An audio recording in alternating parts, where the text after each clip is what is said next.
Saat ini saya berada di lokasi persawahan tanaman jagung ya. Tetapi saya tadi berada di desa, ingat ternyata ada atau teman-teman sudah mulai banyak yang mempersiapkan untuk peringatan 17 Agustus. Jadi peringatan Hari Ulang Tahun Kemerdekaan Republik Indonesia. Nah, ini mengingatkan saya tentang satu di antara ilmu public speaking ya. Jadi ilmu berbicara di depan umum itu banyak sekali elemen atau variabelnya. Nah, yang mengingatkan saya waktu itu adalah ketika peringatan seremonial sudah dilakukan di malam hari untuk memperingati Hari Kemerdekaan Republik Indonesia. Ada MC usia SMP gitu ya, masih usia SMP, kemudian keberaniannya boleh, tetapi suaranya cempreng sehingga teman-teman yang ada di sekitar situ mengatakan, wah suaranya kok cempreng ya, jadi MC tapi berani bener gitu ya. Nah, ini yang mengingatkan saya bahwa pada usia tertentu memang suaranya agak cempreng ya, secara umum ya. Nah, tapi ketika usia sudah mulai beranjak dewasa biasanya akan berubah. Warna suaranya berubah, tetapi powernya tidak akan nampak.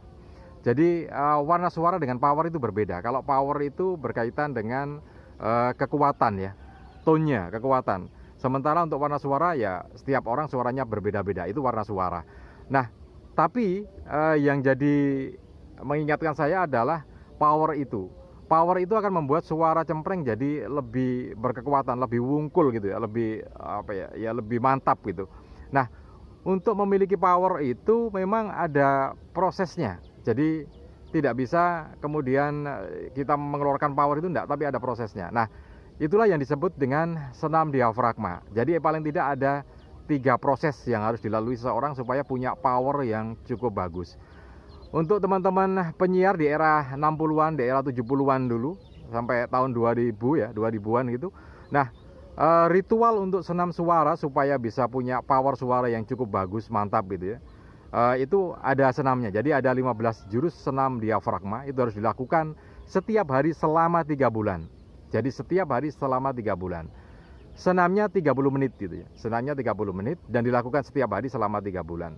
Nah, dari situ maka saraf atau otot diafragma itu akan mulai terrelaksasi sehingga suara kita menjadi lebih punya power ya, karena sarafnya terpakai semuanya di dalam diafragma, di dada, kemudian di leher, di wajah, itu semuanya terpakai sehingga suaranya memang bisa lebih berpower. Nah, setelah senam selama 3 bulan itu maka berikutnya adalah humming. Jadi humming itu adalah menggetarkan otot-otot diafragma, termasuk otot leher, otot raut wajah, supaya bicara lebih berpower, bicara lebih punya artikulasi, punya aksentuasi itu ya. Nah, itu humming. Jadi humming itu dilakukan sesudah senam. Jadi rangkaiannya pertama 3 bulan senam, kemudian berikutnya adalah humming. Nah, setelah humming maka latihan berbicara. Nah, itu beberapa proses bagaimana memiliki suara supaya punya power, supaya warna suaranya bisa lebih bagus, artikulasinya jelas, kemudian juga bisa menempatkan aksentuasi, intonasi yang lebih nyaman didengarkan. Nah, itu adalah kaitannya dengan bagaimana memiliki suara diafragma. Kita menyebutnya suara diafragma, tetapi sebenarnya itu adalah suara yang punya power gitu.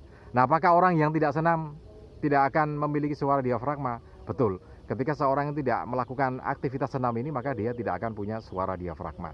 Nah, Anda yang ingin punya suara diafragma, ingin punya kemahiran atau kemampuan public speaking, mari belajar secara daring online bersama saya.